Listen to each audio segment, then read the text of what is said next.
Bueno, compañeras, compañeros, muy buenas tardes. Ante todo, muchísimas gracias por la invitación. Realmente creo que es un momento en que tenemos que conversar, tenemos que dialogar. Es momento de diálogo, es momento en que quizá, y sin quizá, hay cierto desconcierto frente a los acontecimientos. Creo que hay una especie de shock político, de lo cual hay un buen sector que todavía, un sector del campo popular que todavía no termina de reaccionar. Pero creo que tenemos que acordarnos en estos momentos de aquello que decía Napoleón, ¿no? Creo que cada soldado tiene que tener un bastoncito de mariscal, llevarlo en la mochila, ¿no? Y bueno, cada uno de nosotros tiene que tener su bastoncito en este momento, para lo cual tenemos que ser claramente conscientes.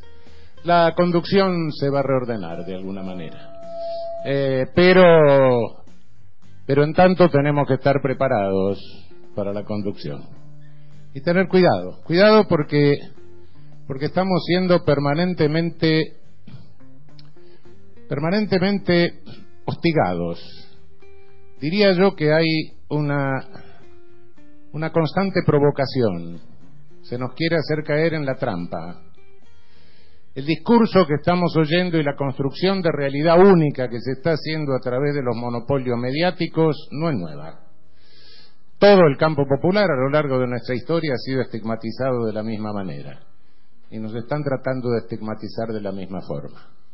Esto es absolutamente histórico. No nos asombremos de todo lo que se ha hecho, lo que se ha dicho en los últimos años, de todas las infamias que se han transmitido a través de la televisión monopólica, de todos los absurdos que se han tratado de difundir en forma de leyenda.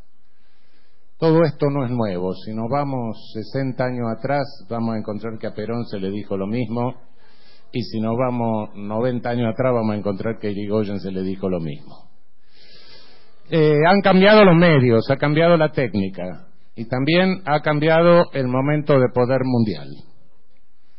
Hoy ya no somos víctimas del colonialismo de tipo español, no.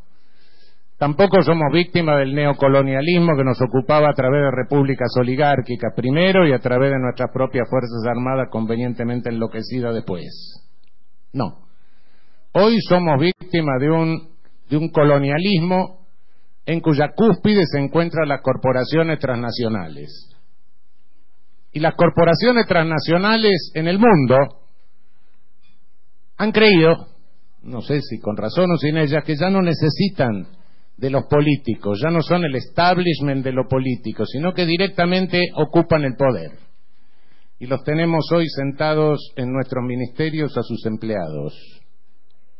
Empleados, cuidado, empleados. No son los dueños del dinero. No, el dinero ya no importa a quién pertenece, no. El dinero pueden ser los fondos de pensiones de Estados Unidos, de Australia, eso no importa. Importan empleados de esta corporación en esa concentración de capital. Son meros empleados técnicos, bien pagos, sí, lo forman en Harvard, en todos esos lugares, pero son empleados. Y ese es uno de los graves inconvenientes de este momento del capitalismo mundial, y es uno de los graves inconvenientes que provoca las crisis de los estados de bienestar. ¿Por qué? Porque antes el Estado podía sentarse entre el capitalista productor y la fuerza del trabajo y mediar. Hoy no puede, porque por el lado del capital no está el productor, no está el dueño del dinero, no está Henry Ford, no está el gordo con la cadena de oro y el habano de la caricatura de La Vanguardia de hace 100 años. Hoy hay un empleado, y ese empleado lo único que puede hacer es tratar de conseguir la mayor ganancia en el menor tiempo al costo que sea, porque si no lo hace lo echan y ponen a otro. Es un burócrata. Ese es el mundo de hoy. Tenemos esos burócratas, esos empleados sentados en nuestros ministerios. Directamente estamos en una situación virreinal modelo siglo XXI. No hay pelucas, no hay rapeto, esas cosas no existen. Pero bueno, tenemos estos jóvenes brillantes Frente a esto, gran parte de nuestro pueblo creyó, y lo creyó sinceramente, y tenemos que comprenderlo, que votaba por una alternancia política, que votaba por un cambio de lo que podría ser una alternancia de partidos. Y mentira, no es eso, no es eso. Está votando por un cambio de sistema. Y aquí me voy a referir concretamente a lo institucional. Y no porque crea que lo institucional soluciona todo. No vendo ilusiones. El derecho no soluciona todo.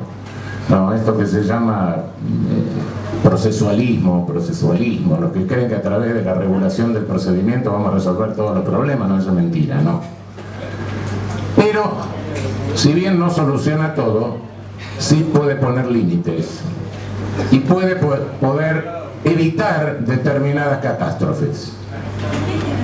Que alguien gane una elección por un puñado de votos no puede significar que se lleve todo el poder para hacer lo que quiere.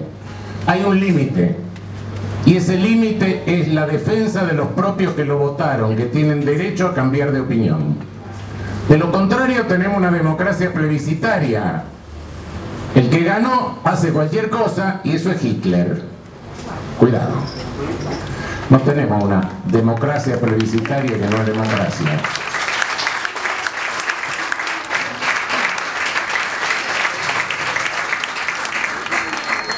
Lo que queremos es una democracia representativa, que es otra cosa.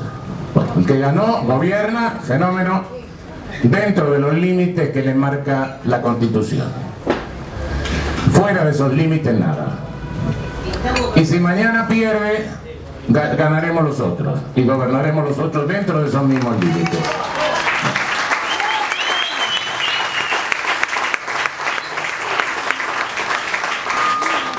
Pero para eso, compañeras y compañeros, creo que tenemos que reflexionar bastante, porque me parece que hay una omisión.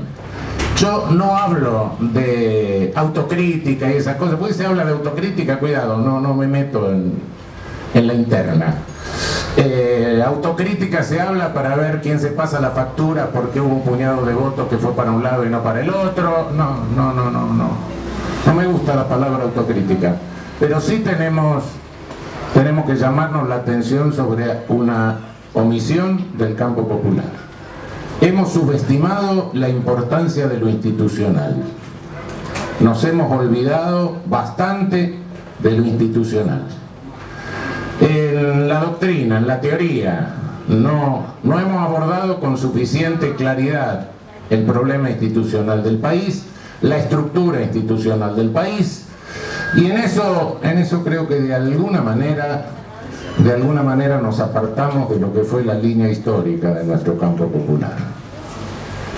Irigoyen creyó en su momento que la institucionalidad era la Constitución que tenía.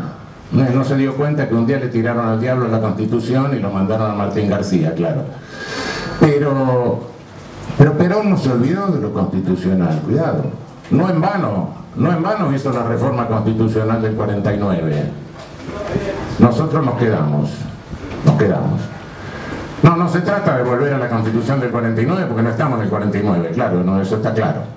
Pero frente a la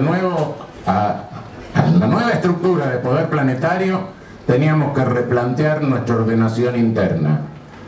¿Por qué? Porque estamos peleando contra un poder colonizador que va cambiando y tenemos que organizarnos internamente de una manera que impida este tipo de fenómenos como el que lamentablemente estamos viviendo, que es un fenómeno de caos institucional. Yo sé que las masas no salen a la calle por los problemas institucionales, pero el caos institucional anuncia el caos social, el caos económico y el caos político. Lo precede y lo estamos viviendo.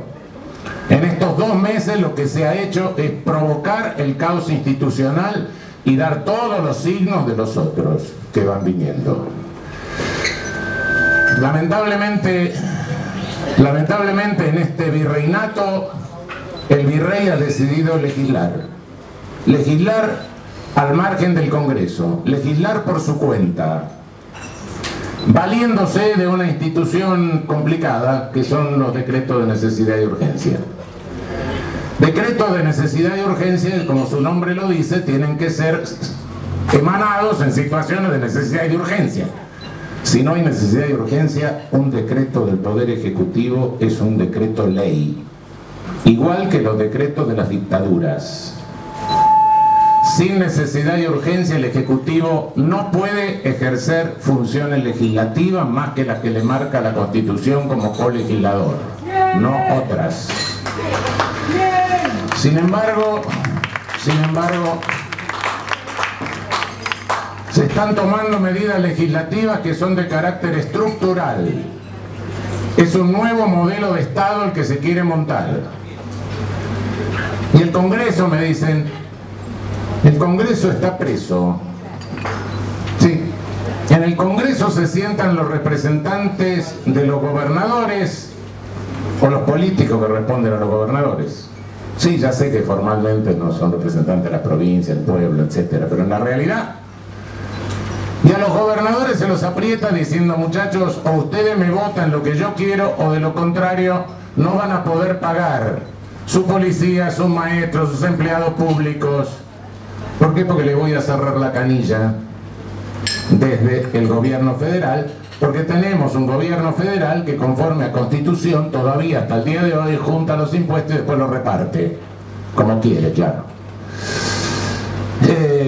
Esto no lo pudimos resolver desde 1853 hasta hoy, Y en 1994 en Santa Fe, como nadie se ponía de acuerdo con nadie, lo que dijeron es, va a haber una ley que resuelva cómo se distribuye la coparticipación federal. Esa ley tiene tantas condiciones y requiere tanto consenso que nunca se pudo sancionar ni se podría sancionar.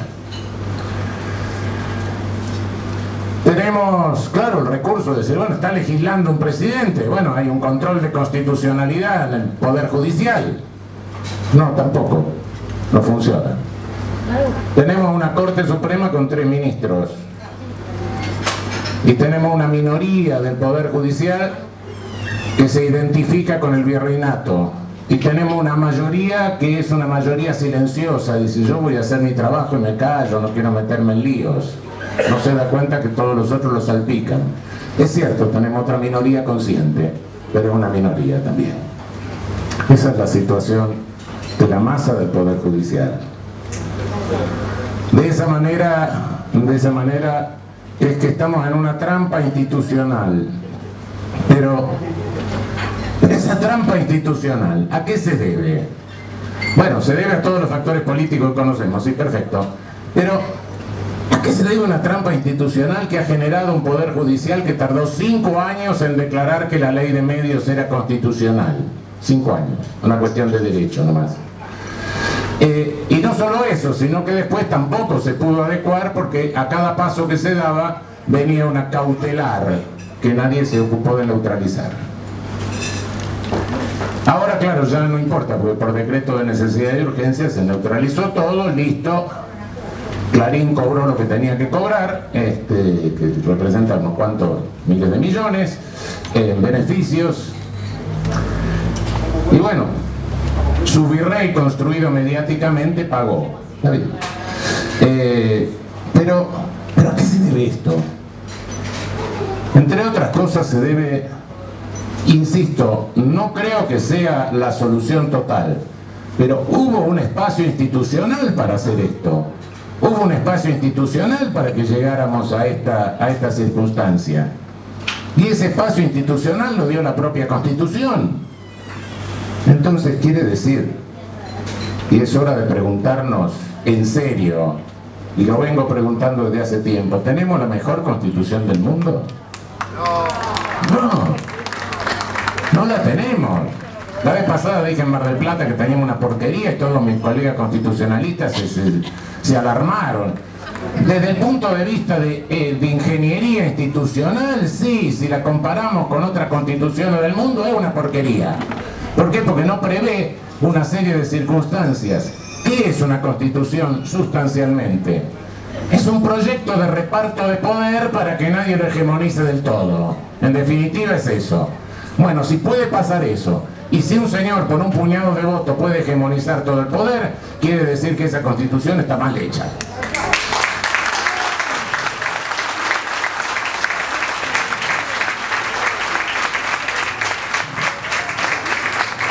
Toda Constitución tiene dos partes, una que declara derechos, sí, puede declarar todos los derechos del mundo, todos los derechos de los lindos, nos ponemos todos felices, macanudo. Pero tiene otra parte institucional que es cómo reparte el poder. Y esa parte es clave para ver cómo se van realizando esos derechos, porque si no, de lo contrario, la declaración primera es una declaración muy bonita, pero que no sirve para nada, ¿no? Es meramente una manifestación de buena voluntad que hace una asamblea reunida un día, ¿no? Nadie pretende manifestaciones de buena voluntad, queremos eficacia. Una constitución es un proyecto, pero después ese proyecto hay que realizarlo en la realidad. Si hay un deber ser constitucional es porque hay un ser que no es, que hay que empujarlo para que sea.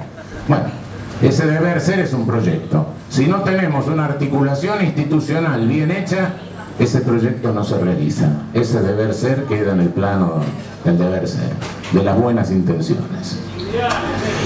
Y lo cierto es que hoy estamos viendo los defectos de esta Constitución. La tuvimos en el garaje mucho tiempo, nos la pusieron en el garaje mucho tiempo, la sacamos, la remendamos un poco, la pusimos a funcionar y hoy vemos que hace ruido por todos lados.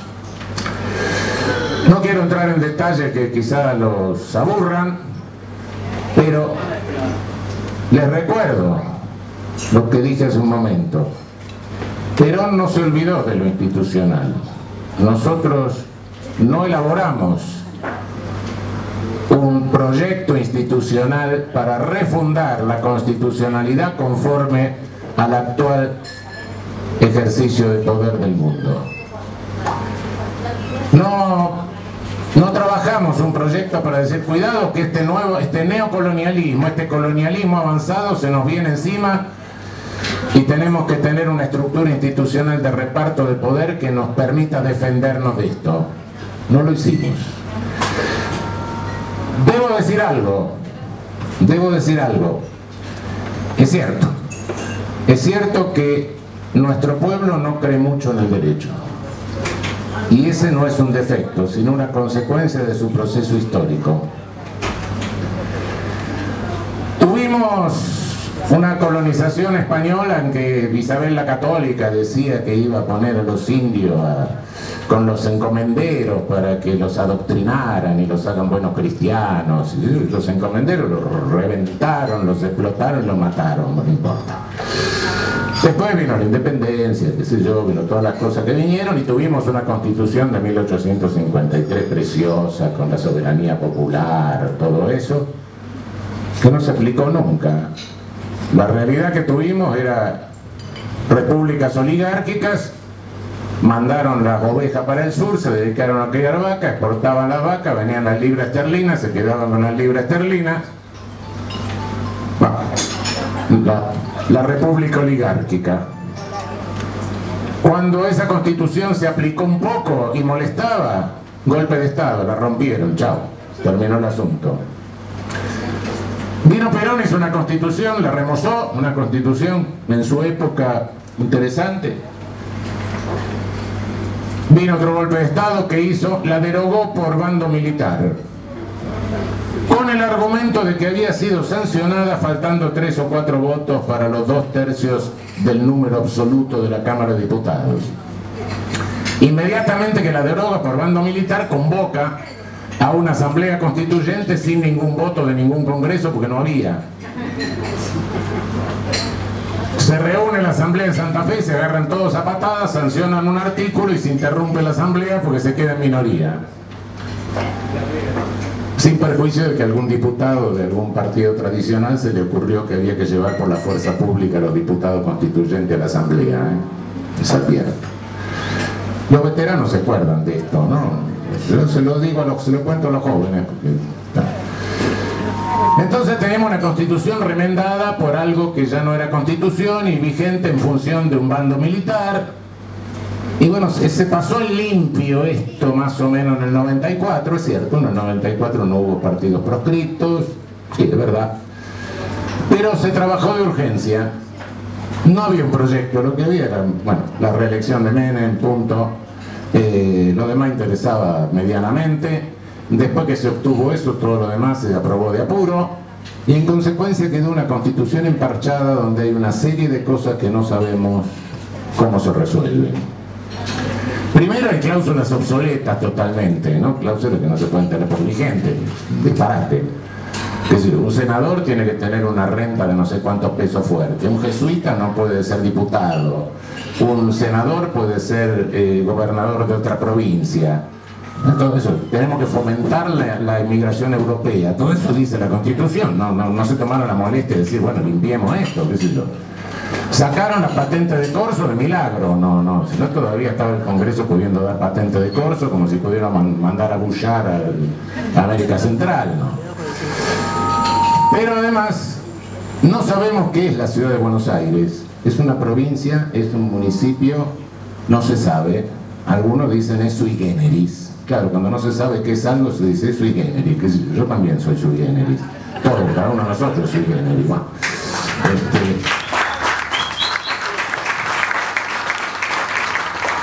tenemos un consejo de la magistratura que no se sabe cómo se integra, ni para qué sirve. Se dice administra y la Corte gobierna. Miren todo el lío que hay con el Consejo de la Magistratura en este momento. Pero además, ¿cómo se integra? Bueno, con representantes de esto, de aquello, del otro, en forma equilibrada. ¿Alguien me puede decir qué es la forma equilibrada? No sé. No importa. Si se llega a producir un conflicto de poderes, si mañana hay una orden judicial y el Ejecutivo dice no la cumplo porque no se me da la gana, no hay nadie que resuelva conforme a la Constitución el conflicto de poderes. Nadie. La Constitución Nacional no establece quién resuelve los conflictos de poderes. Está bien, yo creo que los tiene que resolver la Asamblea Legislativa, pero es una opinión. No es que la Constitución diga quién lo resuelve. Control de constitucionalidad. No, el control de constitucionalidad es bárbaro, porque de esa manera entonces los jueces controlan la legalidad de lo que hacen. Mentira, mentira, mentira total.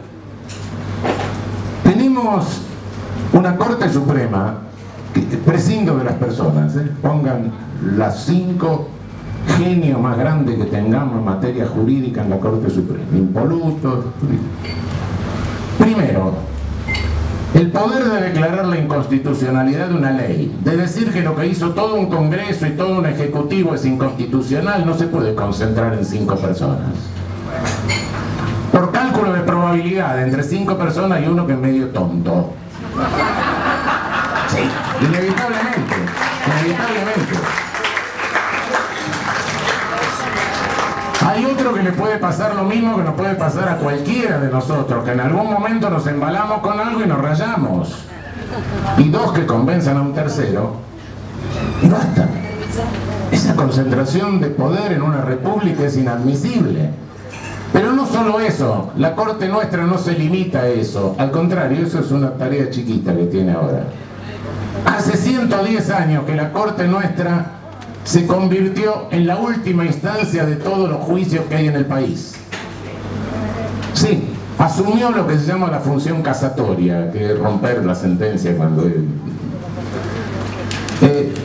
modo que hay 5 personas que son especialistas de toda la materia, de todo el derecho. Disculpen, eso no existe en el mundo. Nadie. Es como decir que hay un médico que es especialista de toda la rama de la medicina. No. Hoy el derecho es complicadísimo. ¿Qué sé yo? Hay materias que las hemos estudiado hace 50 años y hoy hasta me cambiaron las leyes, los códigos, ¿no? No sé, no es mi materia nuclear.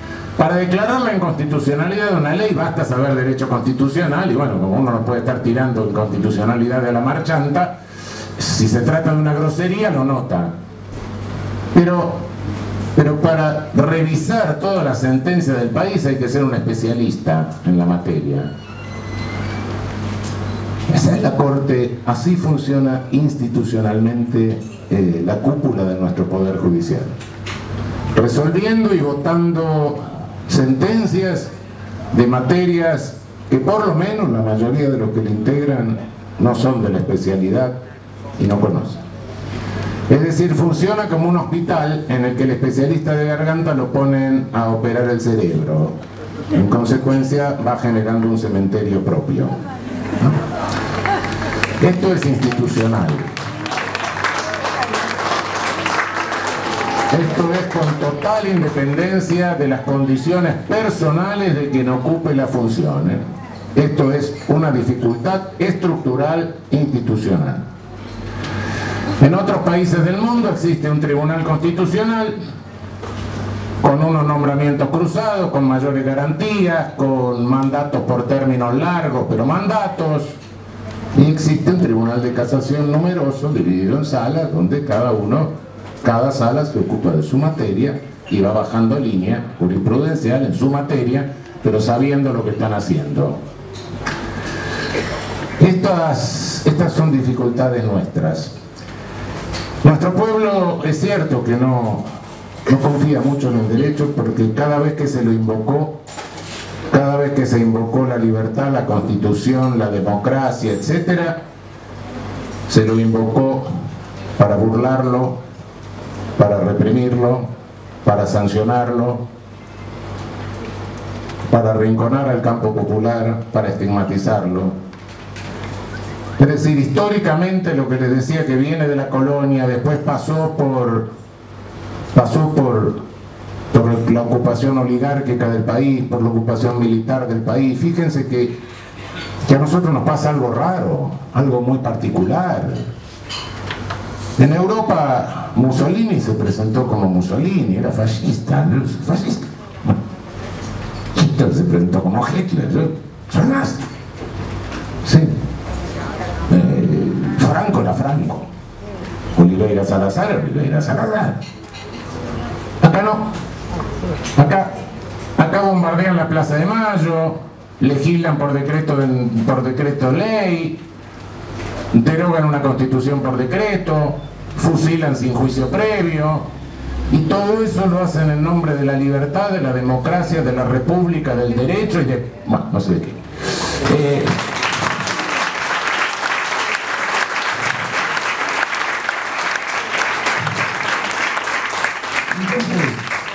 No le podemos exigir al pueblo que crea en el derecho, si cada vez que le invocaron el derecho fue para enroscarle la víbora.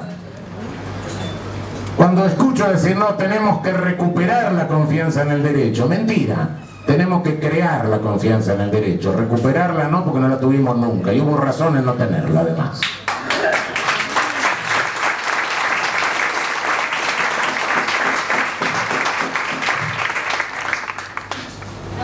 Yo creo que lamentablemente esto ha sido una omisión de las últimas décadas. Creo que el campo popular se olvidó de esto.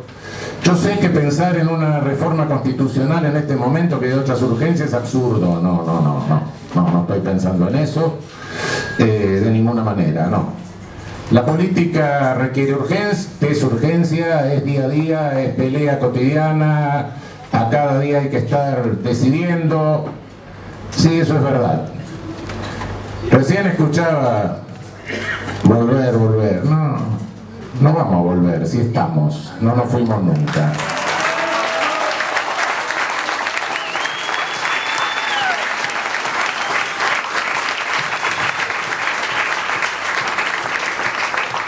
El pueblo no viene, no vuelve, el pueblo siempre está. Y vamos a seguir estando. Lo que sí creo es, un día se va a abrir el espacio político, y el día que se abra ese espacio político tenemos que saber lo que vamos a hacer, y tenemos que tener un proyecto institucional que impida esto. No es milagroso, no estoy vendiendo ilusiones. Hay muchos colegas míos que creen que con el derecho todo se resuelve. No, pero sí tiene una capacidad, tiene la capacidad de crear una red de contención para evitar que puedan pasar estas catástrofes. Una mejor distribución del poder tiene muchas más posibilidades de impedir la hegemonización y el caos institucional que estamos viviendo que esto que tenemos hoy. Eso es lo que tenemos que tener en claro y lo que tenemos que discutir. Si no, el día de mañana, cuando se abra el espacio, vamos a sacar un conejo de la galera y el pueblo nos va a preguntar: ¿y eso qué es? ¿Qué me está diciendo con un tribunal constitucional? ¿Qué me dice con un gobierno semiparlamentario, parlamentario? ¿Qué es eso? ¿De dónde lo saca? ¿Qué me está vendiendo? Y no van a dejar de aparecer los nacionalistas nuestros que nunca faltan. No, eso es extraño a nuestra nacionalidad. Claro, como si la Constitución del 53 no se lo hubieran copiado a Estados Unidos. Pues Martín Fierro hizo la Constitución del 53, ¿saben? Sí, el Gauchito Gil hizo la Constitución del 53. Estamos todos locos.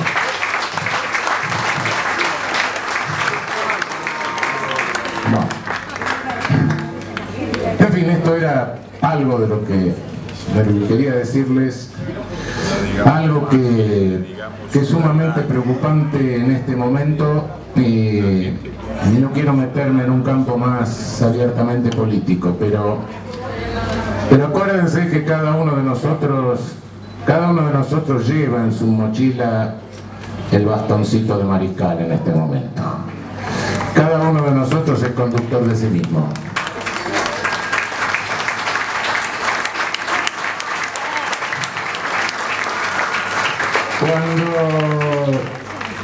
Cuando escucho todas las internas, me acuerdo del Martín Fierro: los hermanos se han unido, que esa es la ley primera, si se matan los de adentro, los devoran los de afuera. Y les recomendaría que lean el librito de conducción de Perón del 51 y lo actualicen.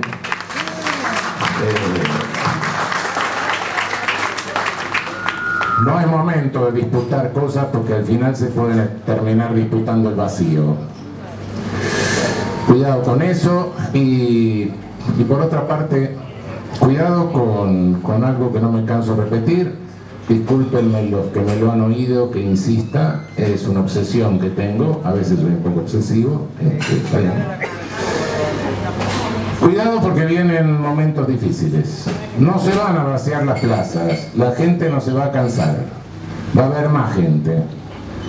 Ya tenemos unos 40.000 más que son todos los despedidos. Si no eran militantes, ahora van a ser militantes y rabiosos, que es lo peligroso. Van a venir más problemas, a la gente no le va a alcanzar el salario, se van a devaluar las jubilaciones y las pensiones, vamos a tener despidos en el ámbito privado, el programa económico no cierra sin por lo menos un 15% de desempleo. Todo eso va a generar conflictividades, va a generar protesta, y cuidado que este virreinato es muy bruto políticamente, es políticamente torpe, totalmente torpe. Tenemos a Milagro Sala presa. Milagro Sala es una dirigente respetable, provincial. Son tan torpes que la han convertido en figura nacional.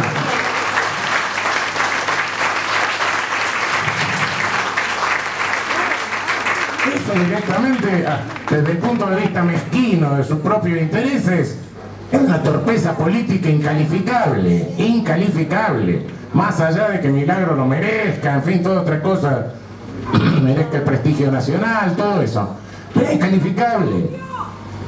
Y la tienen presa con una arbitrariedad que no conoce parangón. Han montado un poder judicial propio. Entre gallo y medianoche, y no hablo metafóricamente, sino realmente, juntaron la legislatura de la provincia una noche, ampliaron 4 jueces el Tribunal Superior de la provincia, renunciaron 2 diputados que habían votado la ampliación, y lo nombraron jueces del Superior Tribunal, de ese Superior Tribunal autoampliado por ellos mismos. La jefa del Ministerio Público Provincial, la equivalente a Gils Carbó de la provincia, es la hermana del vicegobernador. ¿Qué estamos haciendo? Tienen presa a Milagro por un poder judicial integrado por correligionarios y parientes. ¿Y por qué la tienen presa? Bueno, primero porque perturbaba la circulación terrestre. ¿Qué? Todos ustedes están interrumpiendo, perturbando la circulación terrestre.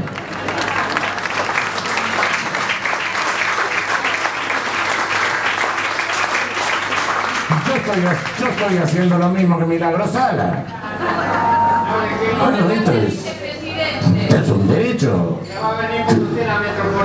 Y vendrá. Esa es la otra. Esa es la otra. Esa es la otra.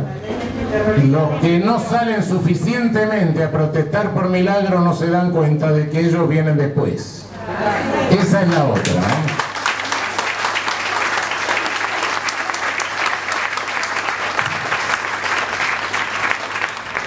Pero cuidado que esta torpeza política puede traducirse en torpeza en el manejo de la contención y de la represión. No es que, compañero, no es que nadie se convierta en asesino directamente, vaya y diera orden, no. Insisto, ni de la Rúa dio la orden de matar 20 tipos en la Plaza de Mayo, ni el otro inimputable de gobernador de Neuquén dio la orden de pegarle un balazo en la cabeza a un maestro. Pero dieron la orden de reprimir. Y en una fuerza de seguridad, la mayor parte de la fuerza de seguridad son gente normal como nosotros, son trabajadores que al mismo tiempo lo tienen medio esclavizado con el orden interno, la estructura de poder interna. Pero como en todo grupo humano, sean policías, sean jueces, sean abogados, sean curas, hay un porcentaje de rayados. Y el discurso que se hace para afuera, porque gusta, porque es el discurso de orden, porque es el discurso del macho, ¿dónde está el macho? No sé, pero no importa. Ese discurso demagógico también pega dentro de la fuerza. Y si bien, por cierto, la inmensa mayoría de gente razonable, están los rayaditos. Y los rayaditos, cuidado que pueden matar a alguien. Cuidemos la vida de nuestros pibes. Por favor, tengamos mucho cuidado de eso.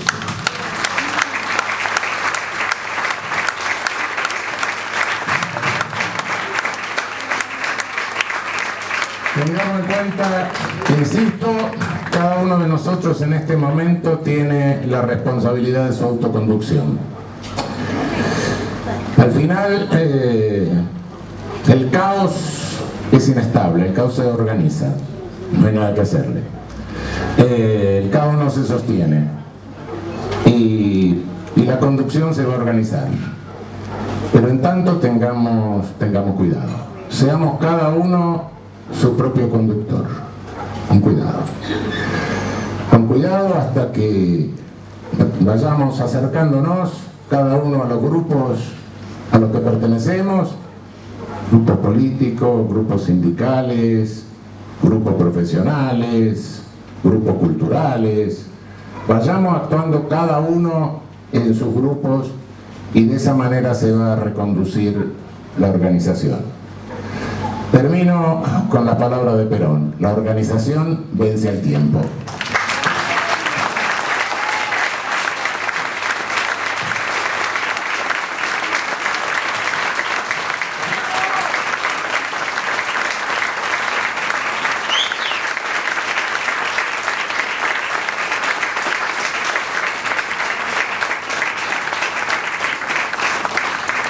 Vamos ahora sí entonces a abrir el micrófono. Como decíamos recién, afuera va a haber otro micrófono, sí, que lo tiene allí Fernando para los que lo quieren pedir afuera. La primera intervención que vamos a hacer, en este caso, es un documento que han firmado organizaciones sociales y políticas, ¿sí? Dice muy cortito, dice lo siguiente: dice, las organizaciones sociales y políticas denunciamos el carácter autoritario y represivo del gobierno de Macri y repudiamos la persecución contra militantes políticos como Milagro Sala en Jujuy, la elaboración de un protocolo para criminalizar y reprimir la protesta social, el cierre ilegal del AFCA y la campaña contra la ley de medios de la democracia, la emergencia en seguridad que permite a las Fuerzas Armadas actuar en cuestiones de seguridad pública, la censura contra periodistas críticos de la gestión, el cierre ilegítimo del Congreso y del Gobierno vía decreto, el despido de empleados públicos por sus ideas políticas, el nombramiento de abogados de genocidas como funcionarios públicos en seguridad, la avanzada contra los juicios de lesa humanidad, ni un paso atrás. Si el presente es de lucha, el futuro es nuestro. Firman convocatorias para un frente minerista, Forja, Forjando Utopía, Frente Progresista Popular, La Cámpora, La Marechal, La Jabonería, La 15 Seamos Libres, Los Irrompibles, Movimiento Evita, Nueva Comuna, Nuevo Encuentro, Partido Comunista, Partido de la Victoria, Partido Humanista, Partido Socialista de Venezuela, Partido Solidario, Patria Grande, Peronismo Militante, Proyecto Comunidad y también Rubén y Silvia Díaz.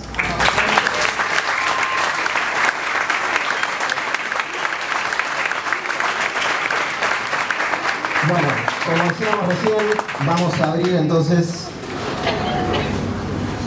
no sé si tenemos aquí a la primera, ¿sí? ¿Qué tal? Buenas tardes.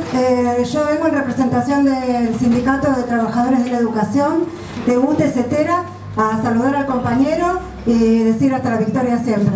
No bajemos los brazos.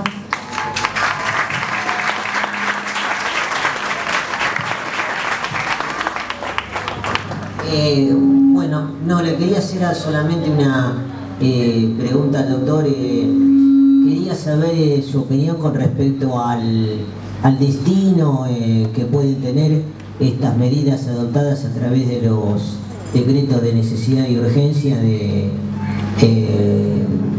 Macri, no desde el punto de vista político a través de la Comisión Bicameral Permanente, sino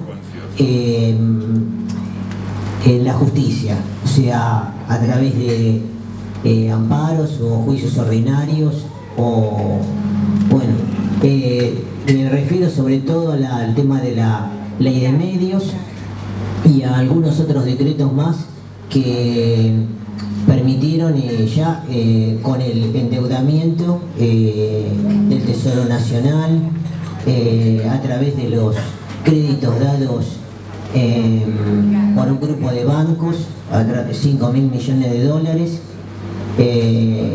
Bueno, esa era la pregunta.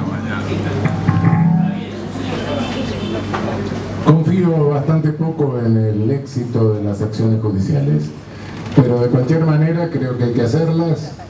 No voy a dar detalles sobre la táctica, que supongo que cada grupo sabrá cómo manejarse. Creo que hay que hacerlas, creo que hay que invadir los tribunales de amparo, de recursos, etcétera, y sobre todo las acciones que corresponden al personal despedido de la administración pública, ¿no?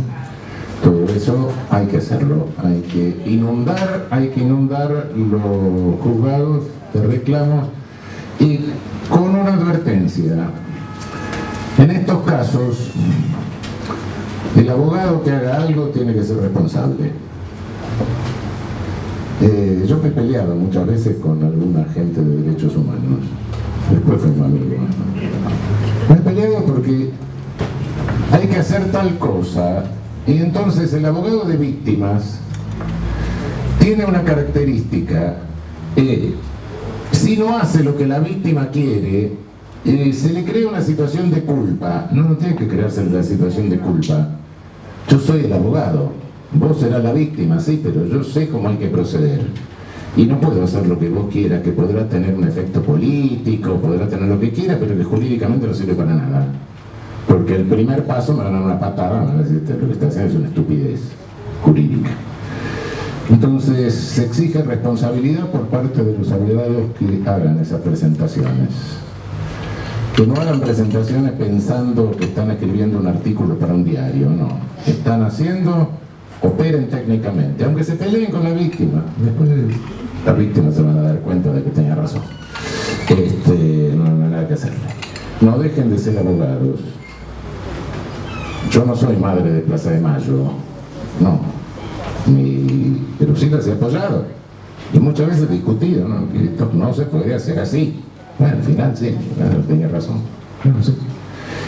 Que no se olviden que son abogados. Pero en lo jurídico, sí, invadan los juzgados con todos los reclamos. Hay que ocupar todos los espacios legales y todos los espacios constitucionales. Si hoy no tiene eficacia, no importa. Muchas veces hicimos muchas cosas que no tuvieron eficacia inmediata. La dinámica histórica, con el reacomodamiento del poder, hizo que sirvieran para algo. No nos olvidemos de eso, ¿no? Y pasamos épocas peores. mucho peores. Y tampoco nos olvidemos que no tenemos que subestimar lo que estamos viviendo, que es un caos peligroso. Pero tampoco lo magnifiquemos ni lo dramaticemos. Lo que estamos viviendo es resultado de un poder colonizador que afecta a toda nuestra región. Por suerte para nosotros no llevamos la peor parte. Tengamos cuidado. Cuando uno ve las cosas que pasan en la región, realmente tiene que considerar que, no sé si Dios es argentino, el Papa sí, pero bueno, pero no verdaderamente. No subestimar, pero tampoco dramatizar. Y ocupar todos los espacios que tengamos que ocupar. Cuidado que esto Macri sos la dictadura, no es cierto. No, el virreinato no es la dictadura, no. Este es un virrey, pero insisto, no, ni siquiera es Vértiz, este es Sobremonte, cuidado.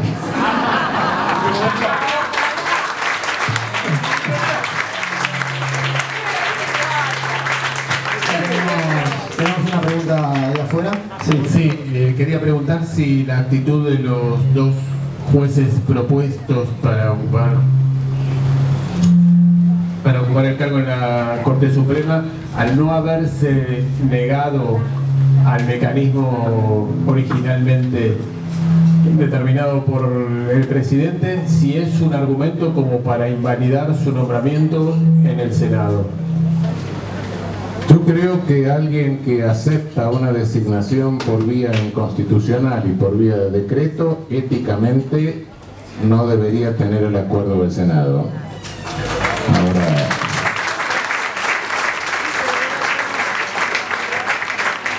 Ahora, ¿hasta qué punto estén apretados los senadores? No lo sé. Ahí tenemos otra pregunta. ¿Sí? Hola, ¿qué tal? Buenas tardes. Acá afuera. Primero que nada, Eugenio, te admiro. Tengo 24 años, soy estudiante de abogacía. Eso te pasa porque no me conoces.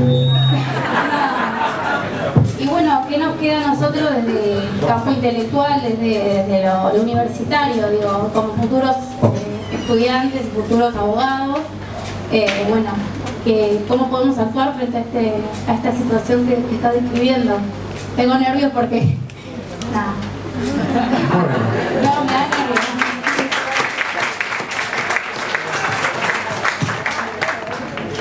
Bueno, primero nosotros le legamos un despelote inconmensurable. ¿Qué es culpa nuestra? Por lo menos generacionalmente. En segundo término estamos en un siglo decisivo. En un siglo decisivo para la humanidad. Hasta ahora todas las barbaridades que se hicieron en la historia, en el mundo, fueron barbaridades, algunas atrocidades, murieron millones de personas, etcétera, pero eran millones de personas. Este siglo corre el riesgo de acabar con la habitabilidad del planeta. Si las corporaciones siguen haciendo lo que están haciendo, chau, sonamos. Acá quedan, algunos dicen que los pulpos, otros las cucarachas, pero nosotros no. Yo no creo que el ser humano sea tan irracional. Martin Buber dijo que el ser humano no es racional, pero que con cierto esfuerzo puede llegar a serlo. Y confío en que el esfuercito se haga, ¿no? No va a ser muy lineal, y les toca pelear por eso. Les toca pelear en una región donde ahora la recorro y me aterro, lo que les decía hace un momento. Veo un México querido que lo quiero realmente, en mi segunda patria, le debo muchísimo, y lo veo con 130.000 muertos, con un grado de violencia, con 30.000 desaparecidos, con... Sí, salen los pibes de Ayotzinapa, hablé con los padres, qué sé yo, sí, bueno, sí, son 43, pero no son 43, son 130.000. Como resultado de un negocio cuyo único beneficiario, la porquería de la cocaína, cuyo único beneficiario son los Estados Unidos. A ustedes les toca pelear contra todo eso, por eso Por eso pienso que, y cuidado, acá les advierto una cosa nueva. Una de las cosas más importantes que se ha hecho en estos últimos 12 años fue potenciar las universidades del conurbano.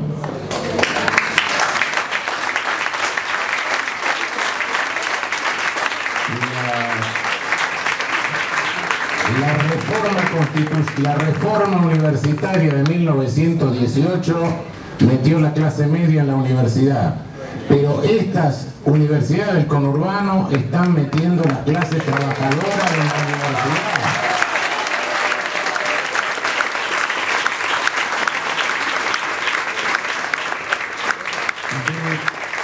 De ahí tienen que salir los abogados populares, de ahí tienen que salir los abogados con otra conciencia, de ahí tienen que salir los abogados preparados para la conducción. Y las van a desfinanciar.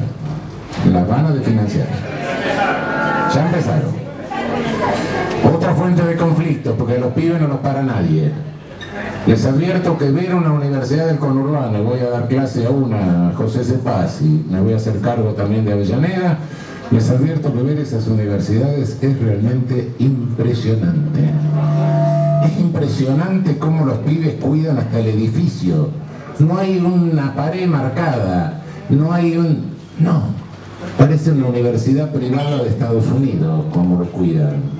¿Por qué? Porque es la primera generación de universitarios. El 90 y pico % es primera generación de universitarios.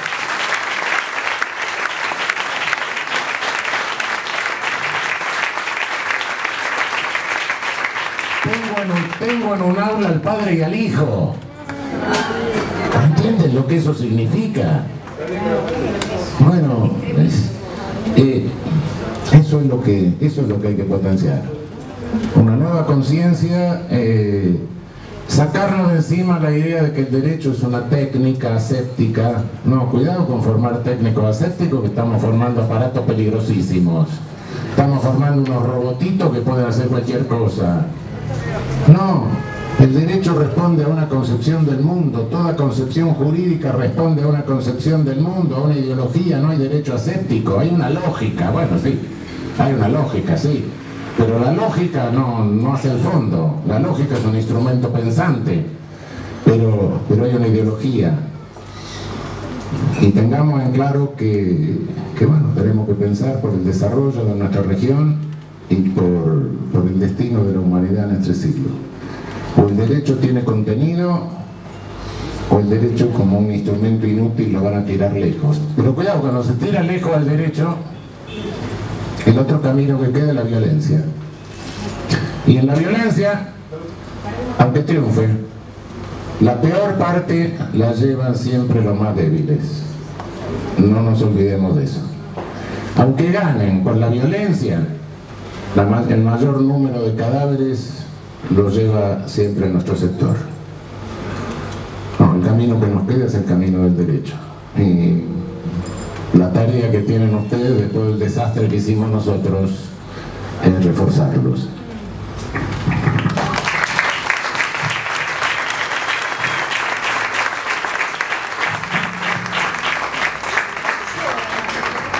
Queridos amigos, me pone muy contenta que nos podamos reunir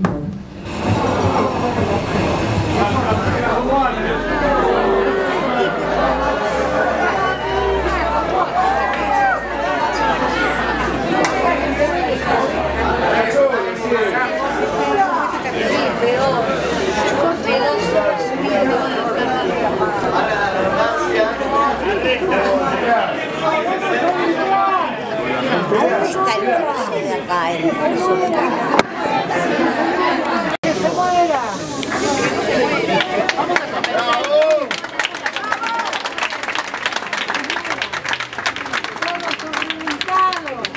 Yo tengo 89 años. Conozco la historia. ¿Qué me contó mi padre? Señor, sí.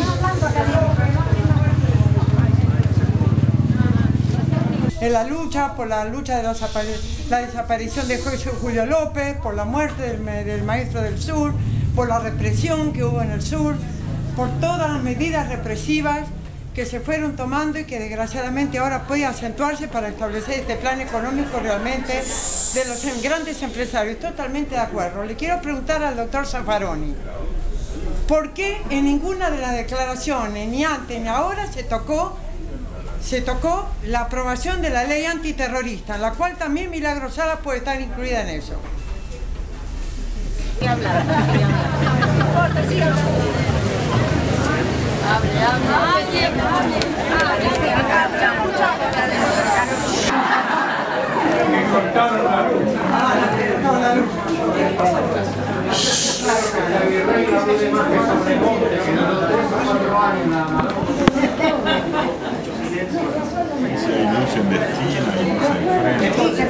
Compañeros, vamos a organizar lo siguiente. Hay un corte de luz en toda la cuadra, en la manzana. Pueden saludar a Lagurio, pueden saludar a Macri. Lo que vamos a hacer es lo siguiente. Vamos a tratar con los medios que cada uno tiene del cuerpo, y con el compañero, y con la voz a viva voz, con el compañero, de salir hasta la puerta. Vamos a activar, escúchame, vamos a activar los parlantes de acá. Tirémosle un cable liso. Ahora el compañero Zaffaroni va a salir a la puerta a hablar. Escúchame, agarraste la mano. Sí. Ya está, pasame el micrófono. Pasame el receptor. Pásamelo, dámelo, tráelo.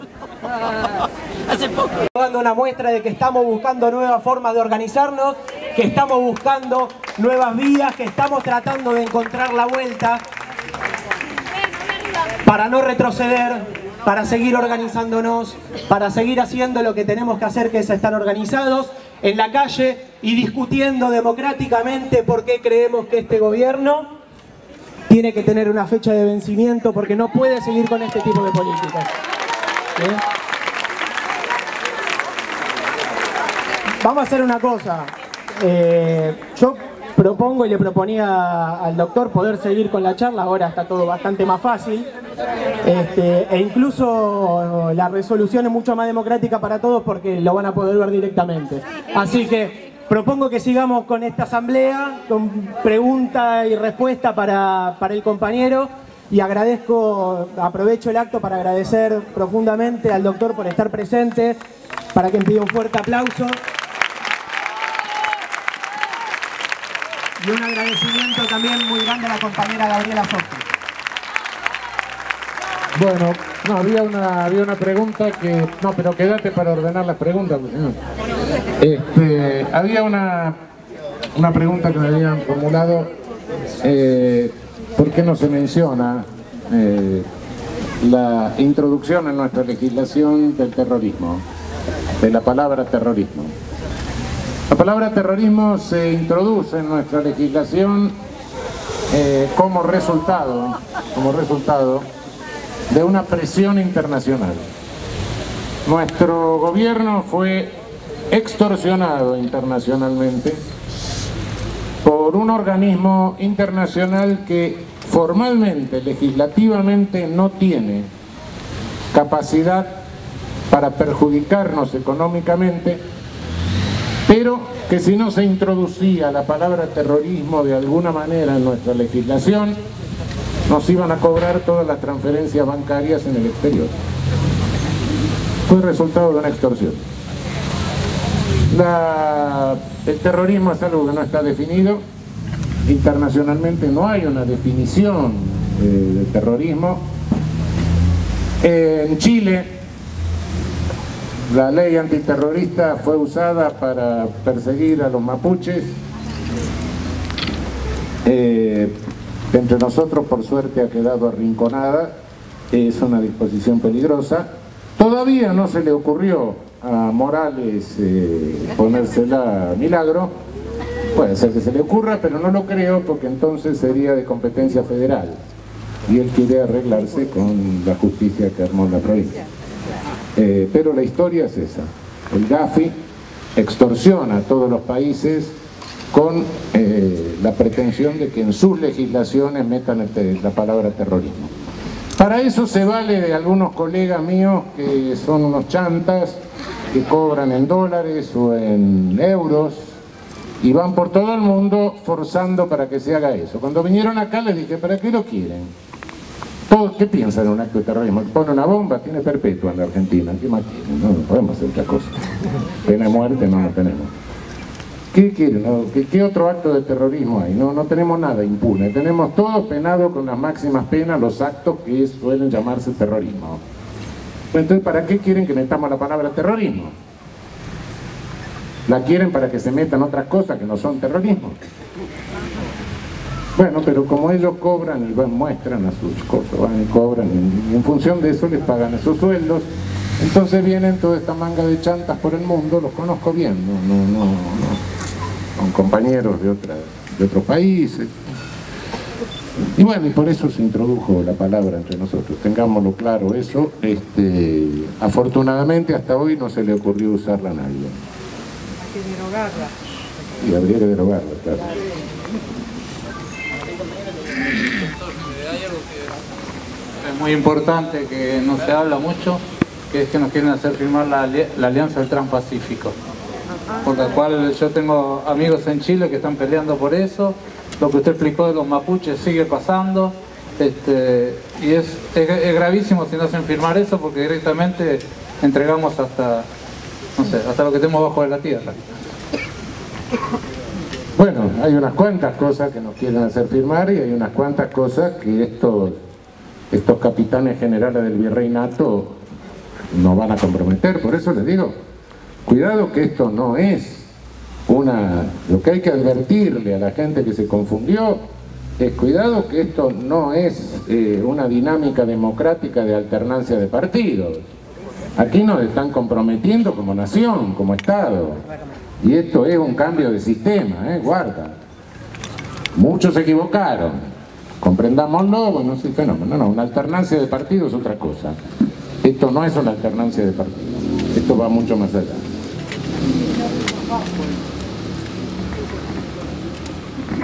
¿Alguna pregunta?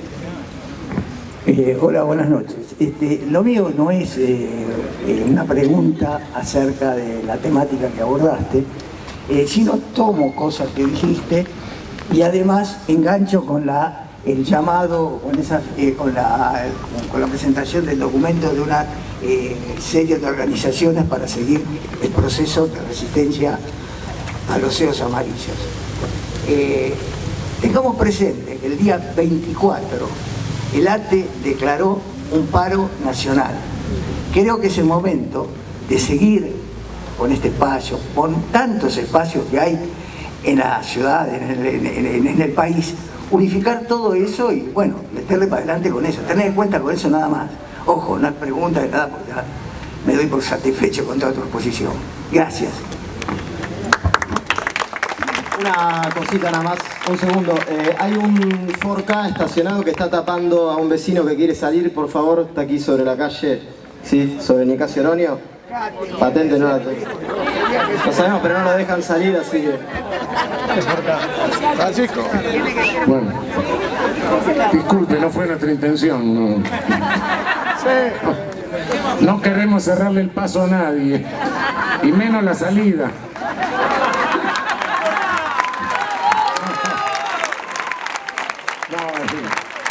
No, es cierto, lo que decía el compañero, anoche tuve una reunión con muchos de los muchachos, con varios de los muchachos sindicales. Sí, creo que hay que, no sé si el 24 estoy, creo que ese día estoy volviendo de la reunión de la Corte Interamericana, llego a la noche, pero voy a ver si puedo adelantar un día para estar presente.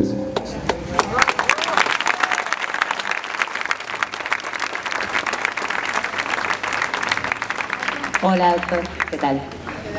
Quería hacer una pregunta por ahí un poco extrema, pero ¿qué se necesitaría para llegar a un juicio político al presidente?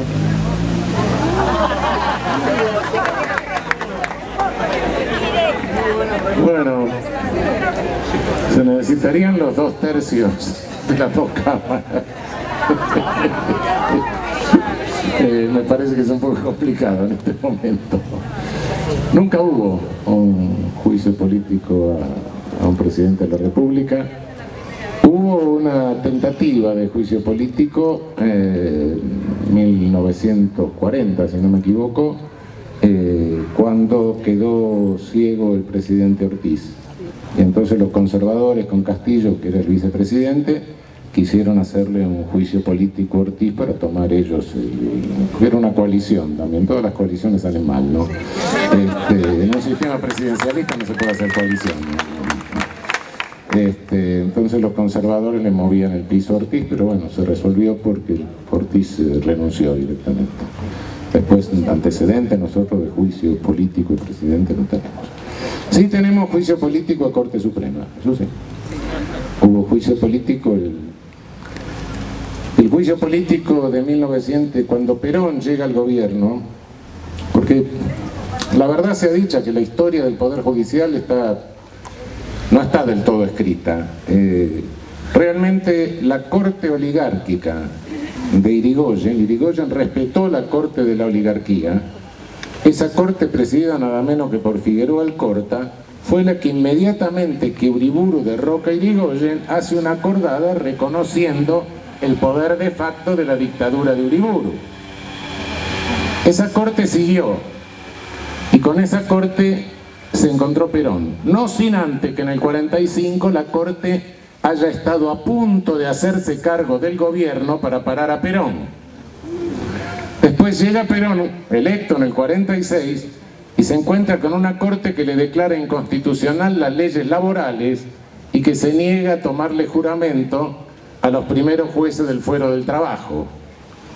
Y entonces Perón, ¿qué hizo? En función de toda la Constitución del 53, lo sometió a juicio político y destituyó a la corte. Esa es la historia del juicio político del 47.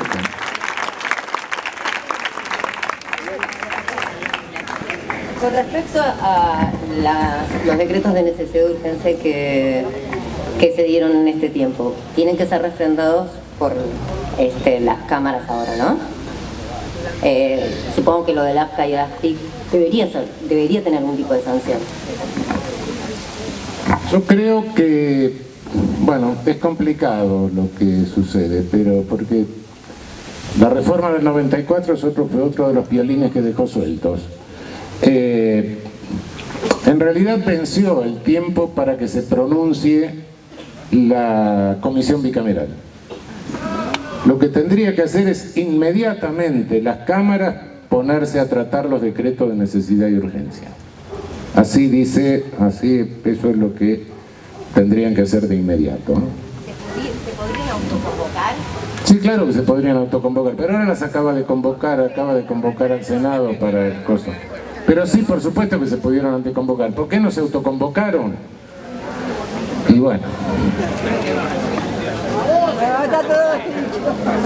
No me meto en esos líos. Bueno, ¿qué tal? Yo soy de la Unidad Básica Papo Napolitano. Un gusto tenerlo acá. Y estoy de acuerdo con el compañero que es bueno hacer estos debates públicamente en plazas, en donde sea, para que la gente nos vea, que no nos olvidemos, que no se olviden que estamos y que vamos a seguir estando y vamos a ganar.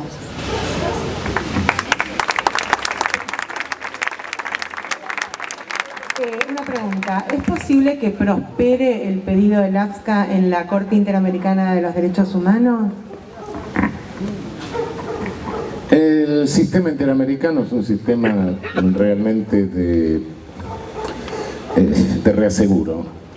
Si falla el sistema nacional, la denuncia se hace ante la Comisión Interamericana. La Comisión tiene poder para disponer medidas cautelares. Podría hacerlo, habría que intentarlo. La Corte no, la Corte recién cuando no funcionó el mecanismo de conciliación de la Comisión, etcétera, la Comisión pasa el caso a la Corte, de modo que cuando lo recibimos la Corte el caso tiene 10 años. No, con la Corte no, pero la Comisión, bueno, hay que intentarlo. El relator especial se preocupó y manifestó, bueno, habría que explotar eso, habría que intentarlo, sí, efectivamente, sí.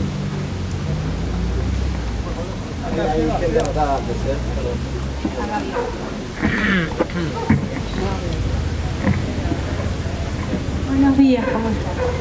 Buenos días.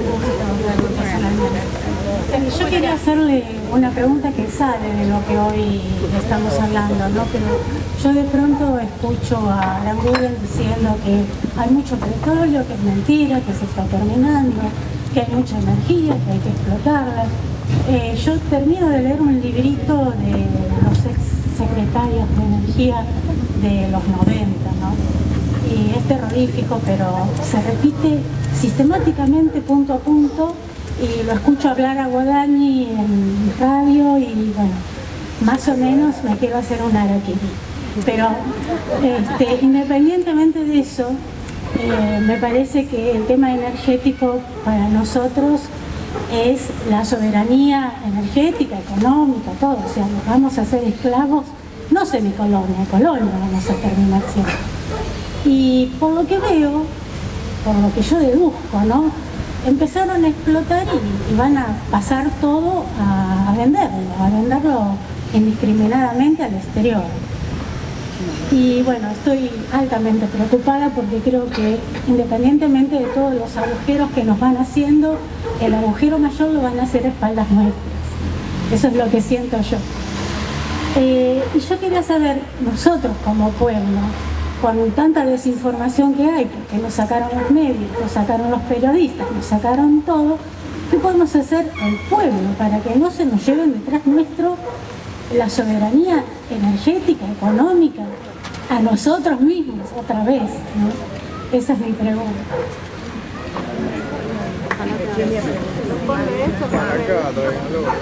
Bueno, en principio no entro al tema energético porque todavía no me acostumbré a hablar con suficiencia de cosas que no conozco. Ya me voy a acostumbrar, ¿no? No, es evidente, sí, que se están tomando medidas económicas que nos comprometen estructuralmente como nación y que sí afectan nuestra soberanía. Primero hay que presionar al Congreso para que pida cuenta de esas medidas. Es el recurso político que tenemos en mano, no hay otro. ¿Qué podemos hacer nosotros? Compañeras, compañeros, no estamos en el 55, ni estamos en el 76. En el 55 y en el 76, el 55 yo era chico, el 76 teníamos una radio Siete Mares que se fabricaba acá en la calle Arengrén y lo único que podíamos hacer era poner la onda corta, que es una descarga eléctrica del demonio. No teníamos forma. La presión mediática era terrible. Hoy tenemos redes, hoy la gente se reúne, hoy se juntan en las plazas, hoy tenemos otros medios. Y por más que nos engañen, tenemos una televisión que metemos los canales de afuera y también los estamos escuchando. ¿Qué lo podíamos hacer? Bueno, insisto, la organización vence el tiempo. Los medios para organizarnos los tenemos. Cada uno de nosotros tiene su bastoncito de mariscal. Tengamos conciencia, aproximémonos cada uno al grupo de pertenencia. Y reforzando el grupo de pertenencia vamos a ir reforzando la organización. Sí, desorganizadamente, anárquicamente, no, cuidado, así no hay conducción posible. Tampoco que cada uno se quiera hacer el conductor por su cuenta, no, de todos no. Pero cada uno es conductor de sí mismo y tiene que ir incorporándose a los grupos de pertenencia cercanos. Eso va reforzando el sentido de comunidad, va reforzando la comunicación, va reforzando la información. Y por otra parte, en los grandes medios, cuidado, el periodismo está manejado por empresas y las empresas quieren ganancias. Si somos el 50% de la opinión pública, a alguien que no sea San Francisco de Asís ni Santa Isabel de Hungría, se le va a ocurrir tener un 50% de rating para tener un 50% de avisadores.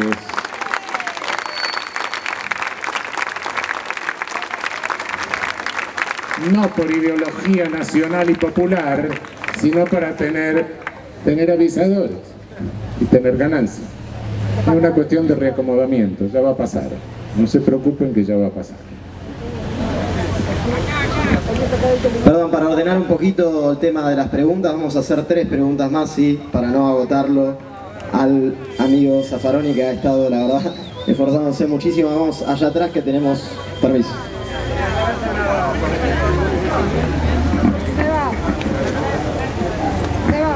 Bueno, compañero, yo soy el Vasco de la JP Vita. La pregunta que me hago yo y se hacen muchos compañeros es: esta gente quiere nombrar jueces de la Corte Suprema por decreto, avasallando lo que ya sabemos que quieren avasallar. Han comprado lo que no tenían para tener lo que no tenían en el Congreso. La pregunta que nos hacemos es, y en su foro interno, compañero, ¿usted cuál piensa que es la próxima movida de estos malnacidos?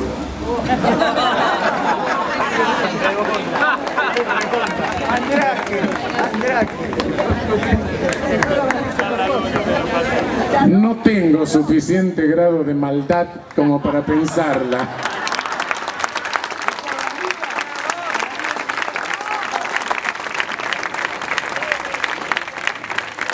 Y si alguna maldad me queda, no quiero darle ideas tampoco, ¿eh?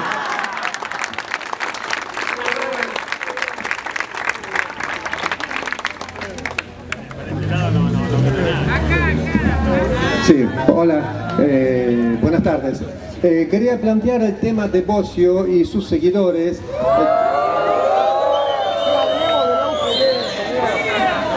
No sé si hacerlo en forma de pregunta o directamente en mi opinión. Sí, los candidatos como Bosio y los demás se subieron, aceptaron figurar en las listas de un partido que sacó 48% de los votos, y una vez que están, como quien dice, allá arriba, cambian. Bueno, mi opinión es que si no están de acuerdo supuestamente con la conducción o la conductora, ¿por qué no formaron un partido, una sesión antes? Y ahora no pueden cambiar simplemente de bloque. Mi opinión que éticamente y cívicamente tienen que renunciar. Es lo que yo planteo y en todo caso, por favor, aclaren. Esa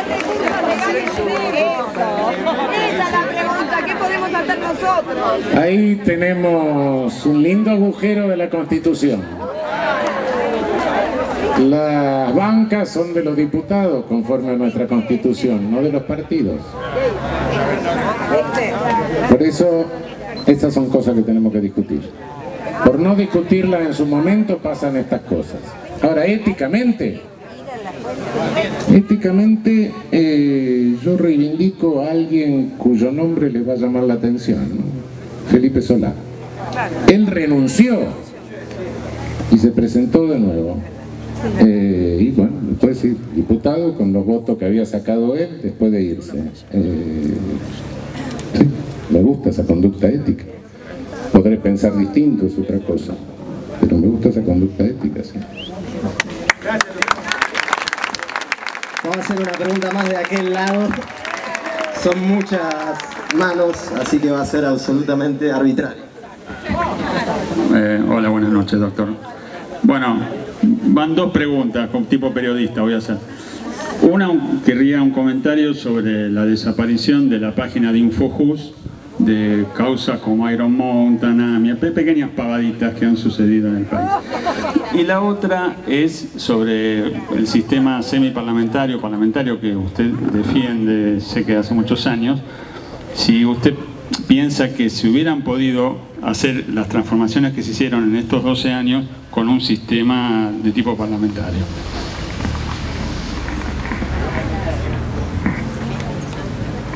Bueno, la primera es, es una de las tantas medidas arbitrarias de desinformación que están tomando. No me llama la atención. Yo creo que hay en el actual virreinato una falta de liderazgo. Entonces se toman estas medidas que realmente no creo que tengan mucha importancia práctica, pero que desprestigian, molestan, en cierta manera son provocativas, gratuitamente, son de torpeza política. Pero me parece que pasa porque cuando no hay liderazgo, no hay conducción, cada uno trata de hacer las cosas más notorias para ir y decirle al otro, mirá qué bien que hice esto, ¿no? Me parece que es por eso. Es una medida absurda, realmente absurda, porque eso no borra el pasado. Borra cierta visibilidad, cierto depósito del pasado, pero nada más. En cuanto al sistema parlamentario, sí, creo que se podían haber hecho. Creo que se podían haber hecho porque, bueno, usted, si me preguntás, sí, si yo le hubiera dicho a Perón, si hubiera sido grande el 17 de octubre del 45, hubiera estado en la pileta, en la fuente Plaza Mayo, no le iba a decir que pongo un sistema parlamentario en esa época. Tampoco se lo diría a Evo Morales. Cuando hay que hacer un cambio estructural donde hay que incorporar a la ciudadanía real, a la mitad o a 2/3 de la población, sí, yo no creo que un sistema parlamentario lo pueda hacer. Nosotros no estamos en esa situación. No. Un sistema parlamentario lo podía hacer. Nosotros tenemos una masa crítica de pueblo que ya pasó por esas etapas y tiene conciencia política. Cada uno de los que estamos acá tiene conciencia política. Y no solo los que estamos acá. Creo que pensemos una sola cosa: si hubiese un sistema parlamentario, Macri no estaría gobernando. No. Hubiéramos perdido 1 o 2 ministerios y listo. Un acuerdo, bueno, qué sé yo, vení de la sota que te damos un ministerio, vení fulanito, bueno, se trenza un rato, querés 2 ministerios, listo, y se termina el asunto, y se trenza arriba de la mesa, todos lo ven, no se hace nada oscuro, nada sucio, bueno, hay que gobernar y todos entienden, y se tiende a hacer 2 coaliciones siempre. No es que se pulveriza todo, no, al contrario, con este sistema se pulveriza. Con el otro se tiende a hacer 2 coaliciones. ¿Sí? ¿Por qué? Porque uno tiene que ser mayoría para gobernar y el otro quiere hacer una coalición porque quiere llegar a gobernar en algún momento. Y hay límites, por otra parte, en ese sistema. Hay un tribunal constitucional que no es esta cosa que tenemos ahora, sino algo mucho más complicado, con designaciones plurales, con distintas fuentes, con mandatos largos, pero mandatos. Bueno, que ejerce el poder de control electoral, por otra parte, que resuelve los conflictos políticos entre poderes. Bueno, hay otros controles. Y bueno, y también se acaba el problema de la qué sé yo. El que tiene mayoría gobierna, listo, terminó. Tiene mayoría parlamentaria, gobierna. Que gobierna 10 años, 12 años, 15 años. Quédese si tiene mayoría, si el día que la perdió se va. Sin necesidad de matar a nadie en la Plaza de Mayo, se va. Listo, es una crisis política, pero no una crisis de sistema. No en vano ese sistema funciona en casi toda Europa, no en vano ese sistema funciona en la India, funciona en Israel, funciona más. ¿Por qué? Y porque es un sistema que permite que si mañana elegimos un inútil, lo podamos cambiar sin traumatismo.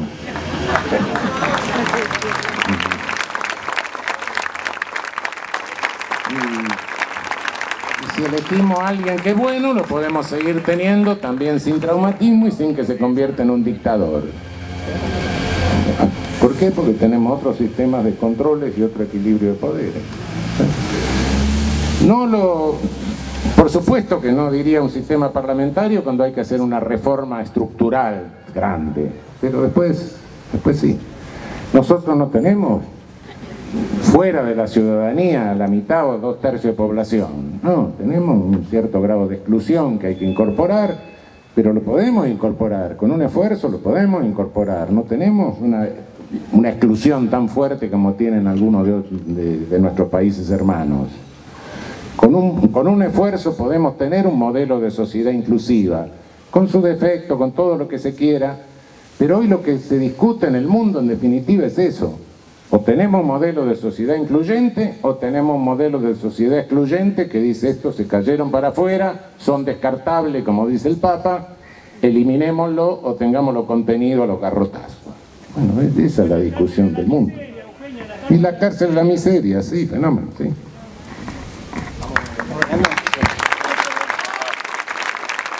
Compañeros y compañeras, les pido un muy fuerte aplauso para el compañero Raúl Zaffaroni.